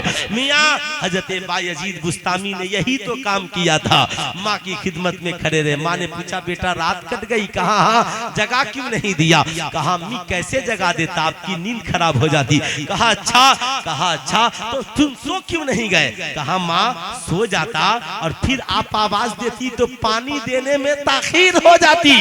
बायजीद को ये भी गवारा नहीं कि माँ की नींद खराब हो जाए, ये भी गवारा नहीं पानी देने में देरी हो जाए। तो फिर माँ को दुआ करने में किस बात की देरी थी? माँ का दिल खुश हो गया, माँ ने दुआ के लिए हाथ उठा दिए, अल्लाह ने बायजीद बुस्तामी को वली कामिल बना। मियां मैं आपसे पूछना चाहता हूँ, ऐ नौजवान याद रखना ये जिंदगी यूं ही नहीं है। मगर आज नौजवान माँ बाप की कहाँ सुनता है? आप बुरा मत मानिएगा, आज हम नौजवान माँ बाप की सुनते कहाँ है और माँ बाप की सुनेंगे क्यों? आज तो पोजीशन इतनी खराब है, माँ बाप की कोई नौजवान सुनने के लिए तैयार नहीं है। मियाँ हाल तो इतना बुरा है कि नौजवान शादी ब्याह के मामले में भी माँ बाप की नहीं सुनता। अच्छा एक बात बताइए, जितने लोग यहाँ पर बैठे हैं हम सब किसी न किसी की औलाद हैं। बचपन से लेकर जवानी तक जब हम पैदा हुए तो सबसे पहले गोद में लेकर खुशी का इजहार किसने किया? माँ ने। सबसे पहले हमारे लिए मार्केट से कपड़ा खरीद कर कौन लाया? वालिद ने। आप बताएं हमारे लिए अच्छे स्कूल का इंतजाम किसने किया? वालिद ने। हमारे लिए अच्छी किताबें किसने खरीदी? वालिद ने। आप बताएं हमारे लिए अच्छे बंगले किसने बनाए? वालिद ने। आप बताएं हमारी खुशियों का इंतजाम किसने किया? वालिद ने। हमारे पसंद के कपड़े किसने खरीदे? वालिद ने। बचपन से लेकर 25 साल तक जो बाप खिदमत करता रहा, जो माँ खिदमत करती रही, हमने उस माँ बाप को क्या सिला दिया? कौन सा सिला दिया? आज का नौजवान माँ बाप को यही तो सिला दे रहा है। इंटर में पढ़ने के बाद चरसी बन गया, चरस पीने लगा, गांजा पीने लगा। माँ ने तो सपने देखे थे बेटा डॉक्टर बनेगा, बाप ने तो सपने देखे थे बेटा पढ़ लिख कर IPS अफसर बनेगा। चलो नहीं कुछ किया तो पढ़ लिख कर समाज का इंसान अच्छा इंसान बनेगा। मगर आज बेटों ने माँ बाप को 25 साल की खिदमत का क्या सिला दिया? शराबी बनकर, जुआरी बनकर, चरसी बनकर, गांव का आवारा लड़का बनकर। है मेरी कौम का नौजवान, अपनी बुराइयों से तौबा कर लो और समाज का एक अच्छा इंसान बनो, ताकि कम से कम तेरी माँ के दिल को सुकून मिल सके, तेरे बाप के दिल को करार मिल सके। अरे माँ बाप के लिए सिर्फ खाना ही तोहफा नहीं है। बेटा अगर मैट्रिक में फर्स्ट डिवीजन लाता है तो भी माँ की आंखें खुशियों से भर जाती है। बेटा अगर इंटर में अच्छा डिवीजन लाता है तो बाप का सीना फख्र से गांव में चौड़ा होता है। हम छोटी छोटी खुशियां माँ बाप को अपनी तालीम के जरिया भी दे सकते हैं। मगर ये नौजवान आज माँ बाप को किस किस मरहले से गुजार रहे हैं। अरे माँ बाप को मारने के लिए तो एक गोली काफी है, बंदूक लाओ और गोली डालकर माँ को मार दो, माँ मर जाएगी, बाप मर जाएगा, तुझे कोई रोकने और टोकने वाला नहीं होगा। आज कुछ नौजवानों को आलिमों से भी बड़ी तकलीफ है। ये मौलवी नहीं होंगे तो हमें इतना कोई डांटेगा नहीं, बोलेगा नहीं। मेरी बात याद रखिए, करोड़ों रुपए खर्च करके भी कोई आपको अच्छी बातें नहीं सिखाएगा। मगर ये उलमा है, डांट सुनकर, गालियां सुनकर, बातें सुनकर। आपसे मैं पूछना चाहता हूँ, गांव का सबसे गरीब आदमी कौन है?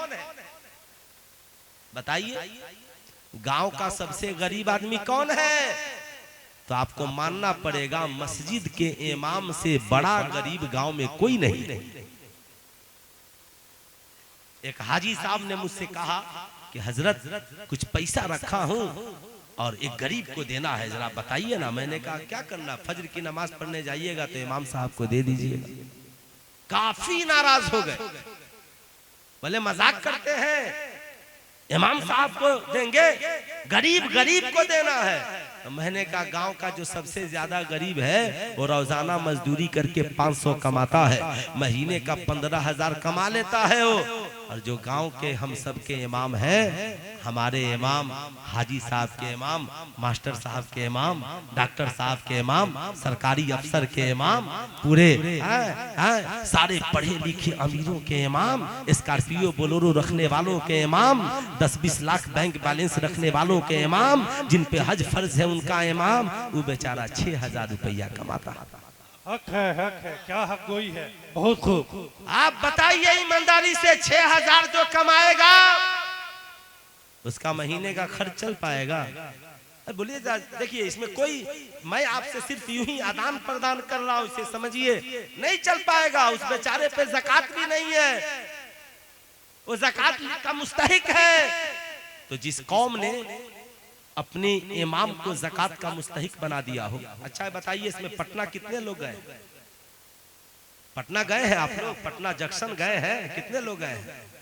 पटना जंक्शन के आगे एक मंदिर है, देखे हैं? अरे पटना जंक्शन के सामने मंदिर नहीं है मंदिर। उस मंदिर की आमदनी से पटना में 2 अस्पताल चलता है, मालूम है? नहीं मालूम तो पता कर लीजिएगा। उस मंदिर की आमदनी से पटना में 2 अस्पताल चलता है, और हमारी मस्जिद की आमदनी से एक इमाम का घर भी नहीं चल पाता। आप कहां मुकाबले की बात कर रहे हैं? कैसे कोई शख्स अपने बच्चे को हाफिजे कुरान बनाएगा? कैसे कोई शख्स अपने बच्चे को आलिम दीन बनाएगा? जब हमारी कौम के लोग मोबाइल के रिचार्ज में महीने का 1500-2000 खर्च करेंगे, मगर मस्जिद के इमाम के लिए 500 रुपए खर्च नहीं करेंगे, तो बताइए मस्जिद में अच्छा इमाम कहां से मिलेगा? मस्जिद में अच्छा आलिम कहां से मिलेगा? जिस्म बीमार हो जाए तो अच्छा डॉक्टर चलेगा, और माशरा बीमार है तो अच्छा आलिम नहीं चलेगा। ऐ मेरी कौम के लोगों, बदलिए अपने रवैये को। अरे मसाजिद को ही इतना मजबूत कर दीजिए कि मसाजिद के जरिया गरीबों का भी घर चले, और हमारा इमाम भी अमीर हो, और कौम का पेशवा बनकर कौम की खिदमत करता हुआ नजर आए। तकबीर, नारे रिसालत, नारे रिसालत। सुभान अल्लाह। आप इंतजार मत कीजिए, फला देगा तो देंगे, सब ये आज अहद कर लीजिए। आप जिस बस्ती के हैं कम से कम 500 रुपया हर महीना अपनी मस्जिद में जरूर इमाम की तनख्वाह के लिए दीजिए। जुमा के दिन जाइए तो जुम्मा के दिन देखते हैं अल्लाह से मांगना हो तो करोड़ों मांगता है, अरबों मांगता है। और जब बेचारे लोग मांगने के लिए सफ में घूमते हैं तो जेब में से खुला निकालता, अगर 10 का नोट हो तो नहीं देगा, 5 का सिक्का तलाशेगा। ये मेरे दोस्त, आप जरा सा सोचिए कि वो लोग जिनका कोई अस्तर वजूद नहीं है, वो मंदिर में इतना पैसा दे रहे हैं कि 2-2 अस्पताल चल रहा है। आप मस्जिद में इतना दीजिए कि कम से कम उस मस्जिद के जरिया कौम के कुछ भलाई का काम हो सके। मस्जिदों को मजबूत बनाइए। याद रखिएगा, आज हमारी कुव्वते फिक्रो अमल को तोड़ा मरोड़ा जा रहा है, आज हमारी कुव्वते फिक्रो अमल को खत्म किया जा रहा है। मैं ये अर्ज कर रहा था, ऐ मेरी कौम की बेटियों, मैं तुमसे भी पूछना चाहता हूँ, बता तेरे माँ बाप ने बचपन से लेकर 25 साल तक, 20 साल तक, 22 साल तक तेरी हर जायज ख्वाहिश का एहतराम किया। अच्छा स्कूल, अच्छा कॉलेज, अच्छा लिबास, अच्छा खाना। तेरा बाप बीमार था फिर भी वीजा पासपोर्ट लगाकर विदेश चला गया ताकि बेटों को तकलीफ ना हो, बेटियों को तकलीफ ना हो। मगर हमारे यहाँ की औरतें क्या करती हैं, उधर से सऊदी से सारा पैसा आया और सारा पैसा लेकर मॉल में, सारा पैसा लेकर के हॉल में, सारा पैसा लेकर सोने की दुकान पर, सारा पैसा लेकर चांदी की दुकान पर। और जब शौहर बेचारा वहां से घर आया तो यहाँ पर 0 सन्नाटा है। साहब उसके पास इतना पैसा नहीं है कि 2-4-5 महीना सुकून से बैठ करके खा सके। ऐ मेरी कौम के लोगों, याद रखना, आप ये भलाई का काम नहीं कर रहे हैं। आप शौहरों की इज्जत तो आबरू की हिफाजत करना आपकी जिम्मेदारी है, शौहर के माल की हिफाजत करना आपकी जिम्मेदारी है, अपने शौहर के घर की हिफाजत करना यह आपकी जिम्मेदारी है। और ऐ मेरी कौम की बेटियों, सुल्तान रजा तुझसे पूछना चाहेगा, आज हमारी कौम के नौजवान लड़के लड़कियां कह रहे हैं, मौलाना साहब माई लाइफ माई चॉइस, मैं अपनी जिंदगी अपनी मर्जी से जीना चाहता हूँ। मैं पूछना चाहता हूँ, काहे की जिंदगी, काहे की मर्जी? आप जिस मुल्क में जीवित और जिंदा हैं, बताइए ये मुल्क संविधान से चलेगा या आपकी मर्जी से चलेगा?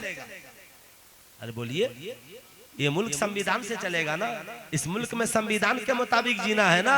तो जब एक मुल्क में उस मुल्क के कानून को फॉलो किए बगैर आप जिंदा नहीं रह सकते, तो जिस अल्लाह ने सारी कायनात को बनाया, जमीन बनाई, आसमान बनाया, उस अल्लाह की जमीन पर बगैर उसके बनाए हुए कानून को फॉलो किए हुए कैसे जिंदा रह सकते हैं? उस रब ने कहा, ये इंडिया का कानून नहीं, ये पाकिस्तान का कानून नहीं, ये अफगान, चाइना, जापान का कानून नहीं, अल्लाह का कानून सारी दुनिया के लिए है, अल्लाह का कानून हर मुल्क के लिए है, अल्लाह का कानून हर इंसान के लिए है। रब फरमाता है, लक़द काना लकुम फी रसूलिल्लाहि उस्वतुन हसना, जिंदगी तुम्हारी हो और सीरत मदीने वाले मुस्तफा की, सुभान अल्लाह, सुभान अल्लाह, मदीने वाले मुस्तफा की हो। मैं आज पूछना चाहता हूँ, याद रखिएगा, आप अगर आपको यकीन नहीं तो आज हमारा नौजवान, मालूम है कोटा को, कोटा का नाम सुना है आपने? कोटा, हर कॉलेज का छात्र कोटा को जानता है, छात्राएं कोटा को जानती हैं। कोटा में भी जलसे होते हैं। मैं कोटा दूसरी बार इस बार गया था, तो वहां पे जलसे हमारे यहाँ की तरह इस तरीके से नहीं, सब प्रोग्राम यही रहता है, मगर वहां जलसे में नकीब नहीं होता और शायर नहीं होता। वहां जलसे में तिलावत हुई और यहाँ पे आपका मौजू लगा हुआ है और सारे कॉलेज के प्रोफेसर, डॉक्टर, इंजीनियर, पढ़ने वाले, पढ़ाने वाले लोग सब बैठ गए। अब आपको जो मौजू दिया गया है उस पर तकरीर करनी है। मेरा मौजू था कि बढ़ती हुई खुदकुशी का रोकथाम। खुदकुशी समझते हैं ना, आत्महत्या। उन्हें ये फिक्र हुई लाहिक, मस्तान आज बहुत सोया है ना? हाँ ठीक है, माशाअल्लाह। तो मैं ये अर्ज कर रहा था कि साहब वहां की पोजीशन ये कि उन्हें फिक्र लाहिक हुई कि आखिर हमारे यहाँ तैयारी करने वाले छात्र छात्राएं आत्महत्या क्यों कर रहे हैं? समझ रहे हैं बात? तो इसमें दो वजह सामने, सबसे बड़ी वजह है जो एक तो वो लड़के जो पढ़ने वाले हैं तो उनके पास दो रीजन है। एक रीजन ये कि उनके पास इतना दिमाग नहीं है कि वो नीट क्वालिफाई कर पाए। बाप ने 10 लाख खर्च कर दिया और दबाव बना रहा है, माँ बाप दबाव बना रहे हैं, देखो इस बार कर लेना, पैसा नहीं है तुझे इसीलिए भेजे हैं, बड़ी रुसवाई हो जाएगी, नहीं करेगा तो बेइज्जती हो जाएगी। अब वो लड़का क्या करता है, माँ बाप के दबाव में आकर जब वो क्वालिफाई नहीं कर पाता तो आत्महत्या कर लेता है। ये भी गलत है। आप अपने बेटे का हेल्प करें, उसकी मदद करें, उसे बोले बेटा टेंशन नहीं है, नीट का इम्तिहान दो, एमबीबीएस नहीं बन सकते तो बीयूएमएस बन लेना, बीयूएमएस नहीं बन सकते तो उसे नीचे बन लेना, अरे बेटा वो भी नहीं बन सकते तो पढ़ लिख कर पहले समाज का एक अच्छा इंसान बनो, अरे एक मेडिकल भी चलाओगे तो भी तेरा बाप तुझे देखकर खुश रहेगा। है ना? आप बच्चों को की हौसला अफजाई करें, उन्हें इतना प्रेशर न बनाए कि आत्महत्या कर ले। दूसरे वो नौजवान जो पढ़ने के लिए गए मगर किसी आवारा इश्क के जाल में फंस गए, कलम की रोशनाई के चक्कर में नहीं बल्कि कलम को किसी की जुल्फों में फंसा लिया। उन्हें सुल्तान सलाहुद्दीन अय्यूबी की तारीख पढ़नी चाहिए। सुल्तान सलाहुद्दीन अय्यूबी जब फातेह बैतुल मक़दिस बने और बनकर के जब बैतुल मक़दिस के फातेह बनकर गए तो वहां पर यहूदियों ने उनका इस्तकबाल किया, दोनों तरफ से हसीनो जमील लड़कियों को खड़ा कर दिया, कालीन बिछा दिया, फूल डलवा दिए। सुल्तान सलाहुद्दीन अय्यूबी ने अपने तलवार को नस्ब किया, कहा इन फूलों को उठाओ, अय्यूबी फूलों को मसलने के लिए नहीं आया, और इन लड़कियों को हटाओ, अय्यूबी की तलवार, अय्यूबी की तलवार दुश्मनाने इस्लाम के लिए है, कहीं ऐसा ना हो कि अय्यूबी की तलवार हसीनाओं की जुल्फों में उलझ जाए, इसलिए हमें अपनी तलवारों को इन हसीनाओं की जुल्फों में उलझाना नहीं चाहता। ऐ मेरी कौम का नौजवान, सुल्तान रजा तुझसे कहना चाहेगा, तेरे बाप ने जो कलम दिया है वो कॉपी पे लिखने के लिए है, ये कलम हसीनाओं के जुल्फों में उलझाने के लिए नहीं है। और मेरी कौम की बेटियों, अल्लाह ने तुझे इज्जत तो आबरू की जिंदगी दी है, इसीलिए किसी के लिविंग रिलेशनशिप में आकर तुम अपनी इज्जत तो आबरू का सौदा न करना। याद रखना ऐ नौजवान, तुम माँ बाप की उम्मीदों पे खड़ा उतरो, मेहनत करो। अब वो नौजवान क्या करते हैं कि साहब बेला वजह अपनी जिंदगी को तबाही की दहलीज तक ले जाते हैं, किसी की मोहब्बत के जाल में फंस गए। यही हाल लड़के लड़कियों दोनों का है। जब मोहब्बत की तकमील ना हो सकी, तकमील क्या, इस वक्त जिनसी ख्वाहिशात की तकमील के बाद जब दोनों ने एक दूसरे को अपनाना नहीं चाहा तो कोई आत्महत्या कर रहा है, कोई किसी की जान ले रहा है। मैं पूछना चाहता हूँ ऐ नौजवानों, ये तेरी जिंदगी किसी महबूबा के लिए नहीं है। ऐ मेरी कौम की बेटियों, तुम्हारी जिंदगी किसी आवारा कुत्ते के लिए नहीं है। बता, तूने माँ की इज्जत को भुला दिया, तूने बाप की आबरू को भुला दिया।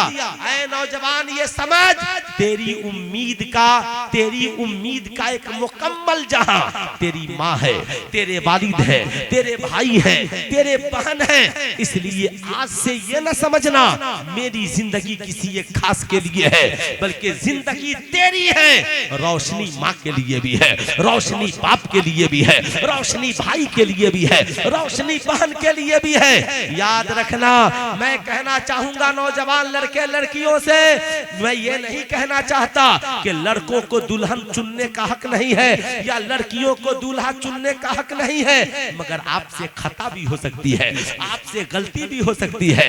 इस्लाम ने कहा फासफरो बेजाती दीन, दीनदारी को तरजीह देना। लेकिन जब माँ बाप चुनते हैं तो याद रखिएगा, जो माँ बाप बचपन से लेकर आपकी जवानी तक अच्छा स्कूल, अच्छा खाना, अच्छी जगह, अच्छा फ्लैट, अच्छे कमरे, अच्छे जमीन, अच्छी बिस्तर का इंतजाम कर सकते हैं, वो माँ बाप अपने बेटे के लिए अच्छी दुल्हन का भी इंतजाम कर सकते हैं, वो माँ बाप अपनी बेटी के लिए अच्छे दूल्हे का भी इंतजाम कर सकते हैं। ऐ मेरी कौम के बेटे और बेटियों, खुदारा माँ बाप का दिल दुखाने वाला न बनो, बल्कि माँ बाप की आरज़ुओं की तकमील बनकर जिंदा रहो, ताकि तुम्हारी दुनिया भी हसीन हो और आखिरत भी हसीन। इंशाअल्लाह कितने नौजवान माँ बाप की बातों को मानेंगे, जरा हाथ उठाइए। कितने नौजवान सिर्फ हाथ उठाएंगे? माशाअल्लाह माँ बाप की बातों को मानेंगे, दिल से मानिएगा, आज से उनकी कद्र कीजिएगा। ये मत देखिएगा मेरा बाप नहीं, बस बाप है, मेरे वालिद है। अल्लाह अल्लाह, ऐ मेरी कौम के लोगों, कहाँ हम जी रहे हैं? आज हमारे हालात इतने बिगड़ गए, आज हमारा मिजाज इतना बिगड़ गया। जरा एक बार दुरूद शरीफ सुनाइए, अल्लाहुम्मा सल्ली।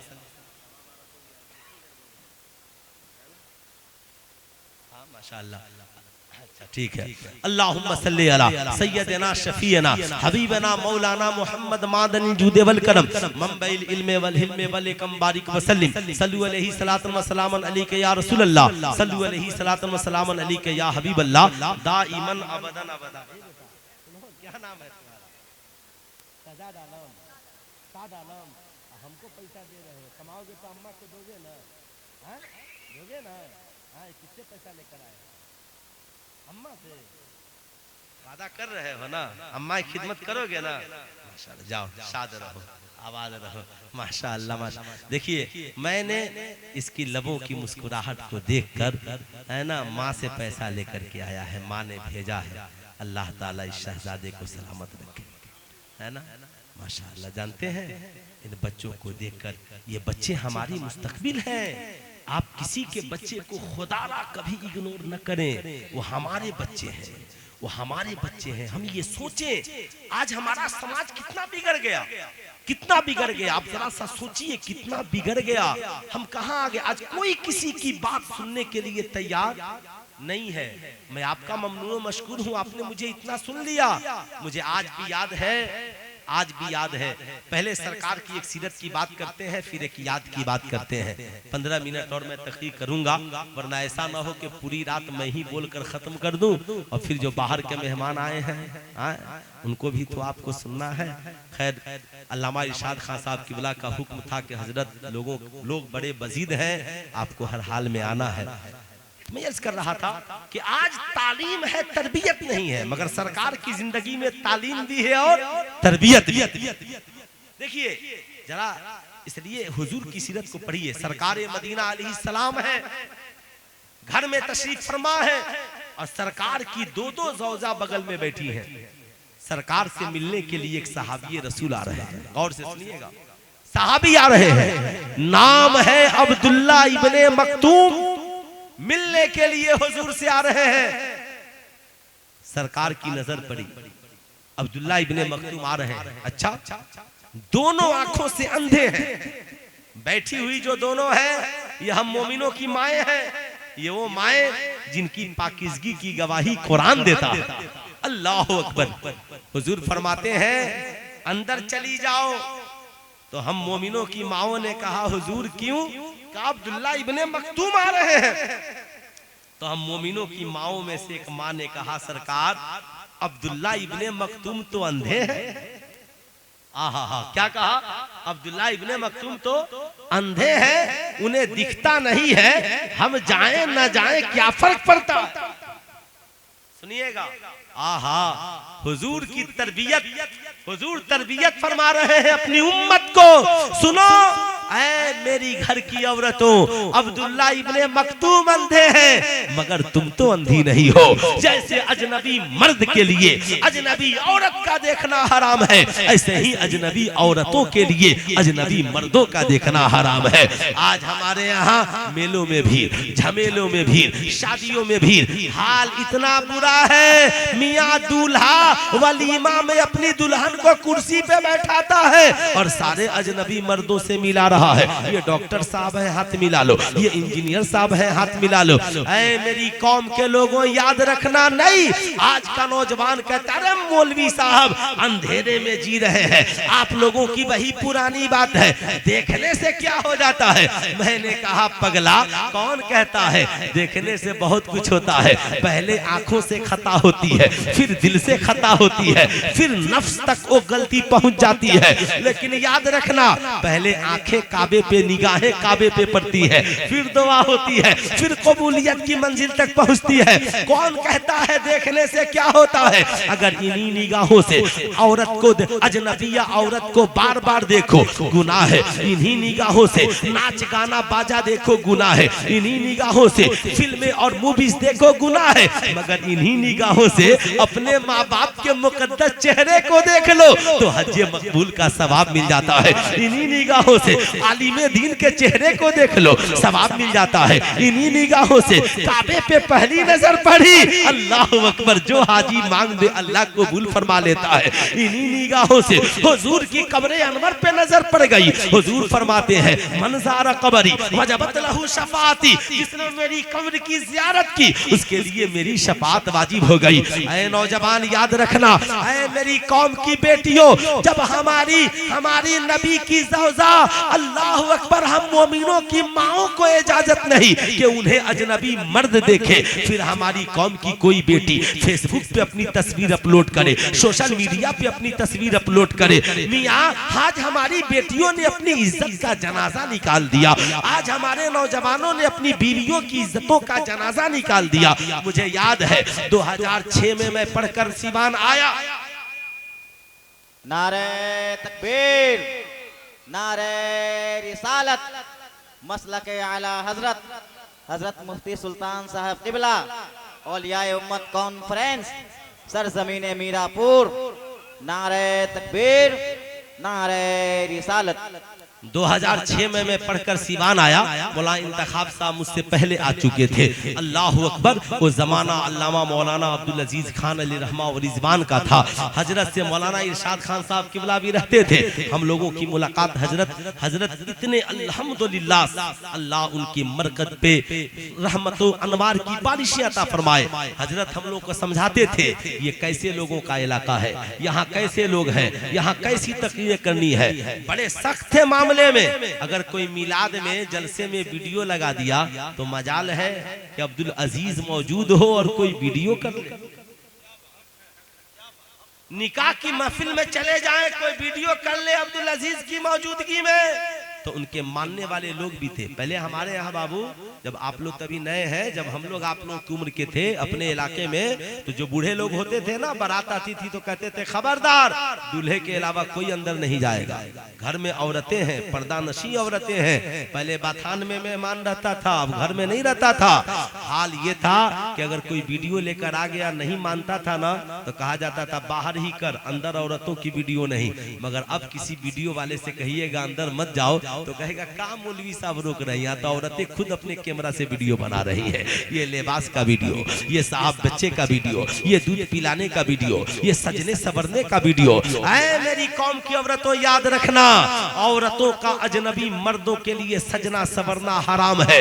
कोई औरत इसलिए सजती संवरती है कि मैं जाऊंगी पार्टी में सबसे हसीनो जमील लगूंगी, सारी दुनिया मुझे देखेगी, मैं अपनी तस्वीर फेसबुक पे डालूंगी, अपने फॉलोअर्स बढ़ाऊंगी। ये हराम है, हराम।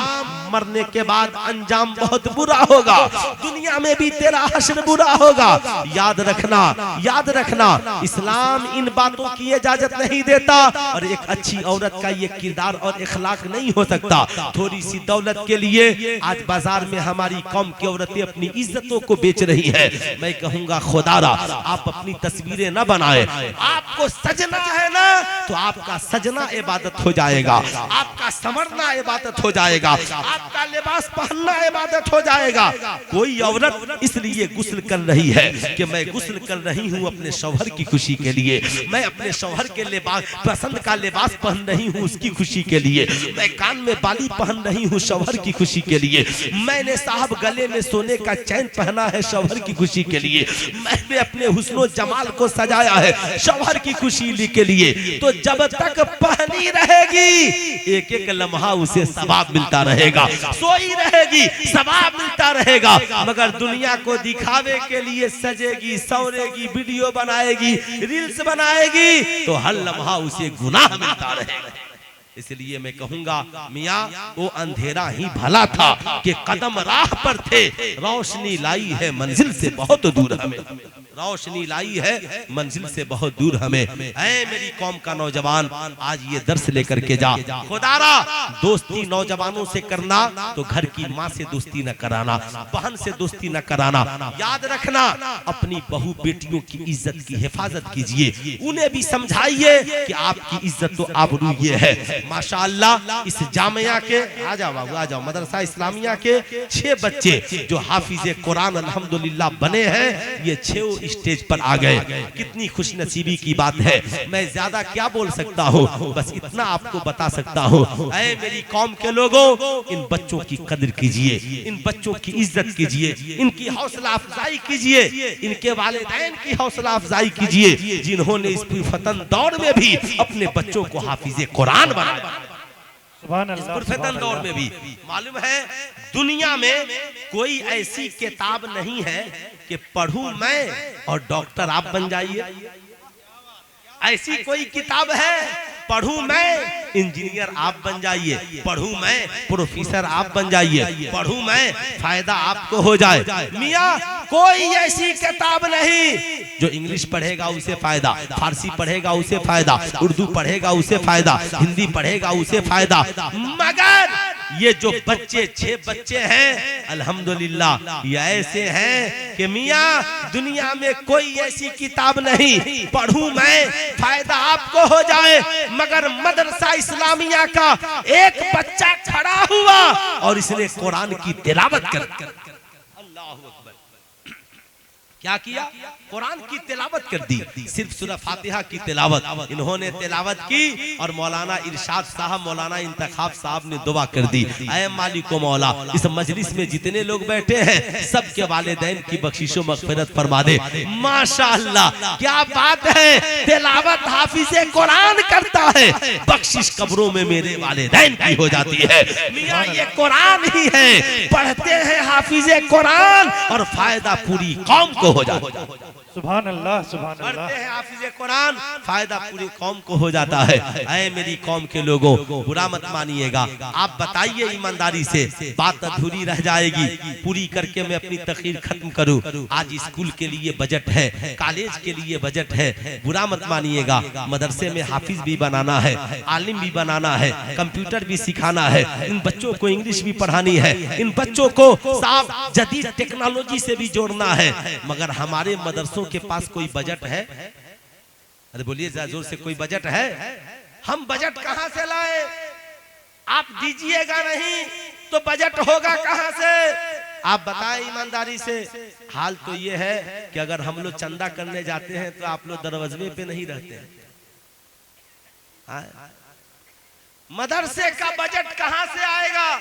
लेकिन ख्वाहिश पूरी कौम की, साइंटिस्ट बनाइए, कंप्यूटर पढ़ाइए, इंग्लिश पढ़ाइए, मैथ पढ़ाइए। सुल्तान रजा कहना चाहेगा, ऐ मेरी कौम के लोगों इन्हें भी पढ़ाना है और मदर स्कूल के बच्चों को भी संवारना है, तो इन दोनों के लिए एक बजट आप बनाइए। क्यों? स्कूल के बच्चों को तरबियत देने के लिए मदरसे में लाना है और मदरसे के बच्चों को आधुनिक तालीम से जोड़ने के लिए इंग्लिश और कंप्यूटर पढ़ाना है। पैसा दोनों के लिए चाहिए। बच्चे स्कूल में जाने से पहले 3 साल इसी मदरसे में पढ़ेंगे, 3 कमरा यहाँ बनेगा, मगर बजट चाहिए। नर्सरी LKG UKG के साथ उन्हें नाजरा पढ़ाया जाएगा, यानी हमारी कौम का हर बच्चा बच्ची यहीं पढ़ेगा, ताकि शराबी न हो, जुआरी न हो, जानी नहीं हो, पापी नहीं हो, माँ बाप का वफादार हो। हम उसके स्कूल में पहुँचने से पहले तरबियत कर देंगे, डॉक्टर इंजीनियर बनने से पहले तरबियत कर देंगे, ताकि IPS अफसर बनेगा तो रिश्वत लेने वाला नहीं होगा, डॉक्टर बनेगा तो किडनी बेचने वाला नहीं होगा, इंजीनियर बनेगा तो रिश्वत लेकर पुल पुलिया पास करने वाला नहीं होगा। और ये बच्चे हाफिज़े कुरान भी बनेंगे, इंग्लिश पढ़ने वाले भी बनेंगे, मगर इसके लिए चाहिए बजट चाहिए कि नहीं चाहिए? ये बजट कैसे बनेगा? खाली ज़कात से, सिर्फ फितरा से, सिर्फ कुर्बानी में चमड़ा से? अरे कुछ पैसा दीजिएगा तभी ना बजट बनेगा। कौन देगा? तो हम लोग देंगे तभी ना, और देना भी चाहिए। ये सोचकर मत दीजिए, आप ईमानदारी से बताइए जाने फायदा कितना है। हम लोग फायदा तो सिर्फ अब तक गिनाते ही रहे, मगर अपना नहीं देने का नुकसान भी याद रखिए। 99% को तो नुकसान है ये है, और इस 1% का भी नुकसान है, यानी 100% हमारी कौम नुकसान में है। हम पान गुटखा खाकर अपने पैसे बर्बाद कर देते हैं। सरासा फजूल खर्ची से बचते हुए अगर हमने मदरसों को हजार रुपया भी महीना देना शुरू कर दिया, अपनी हैसियत के मुताबिक 500 भी देना शुरू कर दिया। मदरसों का बजट बनाइए पूरी बस्ती मिलकर, 5 लाख का बजट, 7 लाख का बजट, 8 लाख का बजट बनाइए पूरा गांव मिलकर। और बजट बनाने के बाद अब उसके चंदे की फिक्र कीजिए कि ये बजट 8 लाख आएगा कहां से। अगर आपकी बस्ती में 200-250 घर की आबादी है, तो आप एक घर में 2 औरतें भी अगर है, तो आज कौन औरत होगी जिसके पास 1-2 लाख का जेवर नहीं होगा? अगर 1 लाख का जेवर है तो 2500 ज़कात, 2 लाख का जेवर है तो 5000 ज़कात। अगर गांव में 400 औरतें हो गई तो जोड़ लीजिए ज़कात कितने बन गए। फिर आपका बैंक बैलेंस, यानी अगर हमने सिर्फ ज़कात के सिस्टम को मजबूत कर दिया तो 8 लाख का बजट मदरसे में आ जाएगा। गांव के गरीब बच्चे, स्कूल के भी गरीब बच्चे पढ़ लेंगे और मदरसे के भी गरीब बच्चे पढ़ लेंगे। इसके लिए आपको बजट बनाना होगा। ऐ मेरी कौम, सारी दुनिया अपनी धार्मिक स्थलों को मजबूत करने में लगी हुई है, मगर ये मुसलमान है, ये जुमा में भी इतना पैसा नहीं देता कि कम से कम मस्जिद का इमाम मजबूत हो सके। इसलिए मैं अपनी कौम के लोगों से कहूंगा, खुदारा इन मदरसों पे रहम खाइए और आज ही ज़कात फितरा से ऊपर उठकर अपने गांव के इस इदारे के लिए तालीमी बजट बनाइए। ये सोचकर हम इधर बजट पेश करेंगे, उधर खुदा हमारे ऊपर रहमत के दरवाजे खोल देगा। मियाँ कितना बड़ा फायदा होगा। आपने कुछ नहीं किया, 1 केजी आटा लाकर मौलाना इरशाद साहब को दिया, हुजूर ये 1 केजी आटा है, लीजिए मदरसे के बच्चों को रोटी बनाकर खिला दीजिएगा। हजरत ने कहा, हाफिज कुतुबुद्दीन साहब इधर आइए, ये 1 केजी आटा लीजिए और ले जाकर रोटियां बनवा दीजिए। हाफिज कुतुबुद्दीन साहब जैसा सूफी आदमी गया और जाकर के उधर से रोटियां बनवा करके ले आए। 5 बच्चों को 2-2 रोटियां उन्होंने बांट दी। ये 2 रोटियां खाने के बाद कोई सूरह फातिहा याद कर लिया, कोई सूरह नास याद कर लिया, कोई सूरह इखलास याद कर लिया। मालूम है अब ये जब वो पढ़ेंगे तब आपको सवाब मिलता रहेगा। ये जिनको पढ़ाएंगे उनके भी पढ़ने का सवाब, वो जिनको पढ़ाएंगे ये 2 रोटियों का सवाब मैदान महशर में पहाड़ की तरह हो जाएगा। अगर हम हर साल अपने गांव के मदरसे का सब मिलकर बजट बनाएंगे तो हर बजट का सवाब हमें दुनिया में भी नसीब होगा, आखिरत में भी नसीब होगा। इस बजट का फायदा ये होगा, हमारा माशरा मजबूत होगा, हम इखलाकी एतबार से मजबूत होंगे, मियां माशी एतबार से मजबूत होंगे। हम यहाँ पर एक अच्छा कोचिंग सेंटर का निजाम चला सकेंगे। 5 साल की कुर्सी की लालच छोड़िए, उसके लिए बहुत कुफ्र करना पड़ रहा है माज़अल्लाह। इसलिए मैं कहूंगा 60 साल की कुर्सी पर नजर डालिए। जितने नौजवान हैं अभी से ही टारगेट बना लीजिए कि हर छोटी बड़ी सरकारी कुर्सी तक हमें पहुंचना है। हमें सिर्फ पासपोर्ट वीजा लगाकर विदेश का सफर नहीं करना है। हमें इंशाअल्लाह हम जरूरत के लायक जब तक नौकरी नहीं लगेगी उधर भी कमाएंगे और कोशिश करेंगे कि हम साहब जहां तक हो सके, जहां हमें जगह मिले हम उन जगहों को पुर करें। ऐ मेरी कौम का नौजवान, किताब हमारी जिंदगी का साथी है, किताब को साथी बनाइए। मोबाइल की दुनिया से जितना हो सके अपने आप को बचाइए। मोबाइल को सिर्फ जरूरत के लिए इस्तेमाल कीजिए। किताब को हर लम्हा पढ़िए। नमाज रोजे नेकियों की पाबंदी कीजिए। माँ बाप की खिदमत कीजिए। उलमा की कदर कीजिए। अपने आप को समझिए, खुद भी भी बेहतर बनिए, समाज को बेहतर बनाइए। अल्लाह कुरान में फरमाता है, या अय्युहल्लज़ीना आमनू कू अनफुसकुम व अहलीकुम नारा, ऐ ईमान वालों अपने आप को और अपने घर वालों को जहन्नम की आग से बचाओ। हम पूरा मुल्क नहीं बचा सकते तो गांव बचा लीजिए, गांव नहीं बचा सकते मोहल्ला बचा लीजिए, मोहल्ला नहीं बचा सकते खानदान बचा लीजिए, खानदान नहीं बचा सकते घर बचा लीजिए, अरे घर भी नहीं बचा सकते तो सिर्फ अपने आप को बचा लीजिए, है ना। इस्लाम का ये उसूल है, खुद भी गुनाहों से बचिए, दूसरों को भी बचाइए, यही जिंदगी का मिशन बनाइए। ऐ ताइरे लाहूती, उस रिज्क से मौत अच्छी आती हो जिस रिज्क से परवाज में कोताही, कुव्वते फिक्र अमल पहले फना होती है, फिर किसी कौम की उम्मत पे जवाल आता है। इसलिए मैं आपसे कहूंगा मियाँ अपने कुव्वते फिक्र अमल को बेदार कीजिए, जमाने को बताइए, दयारे इश्क में अपना मकाम पैदा कर, नया जमाना नए सुबह शाम पैदा कर, मेरा तरीक अमीरी नहीं फकीरी है, खुदी न बेच गरीबी में नाम पैदा कर। जिंदगी बाकी मुलाकात बाकी, इंशाअल्लाह फिर कभी फकीर हाजिर आया गुफ्तगू होगी। पूरा मजमा मिलकर पढ़ लीजिए अस्तगफिरुल्लाह रब्बी मिन कुल्ली ज़ंबी व अतूबु इलैहि, पढ़ लीजिए ला इलाहा इल्लल्लाह मुहम्मदुर रसूलुल्लाह सल्लल्लाहु अलैहि वसल्लम।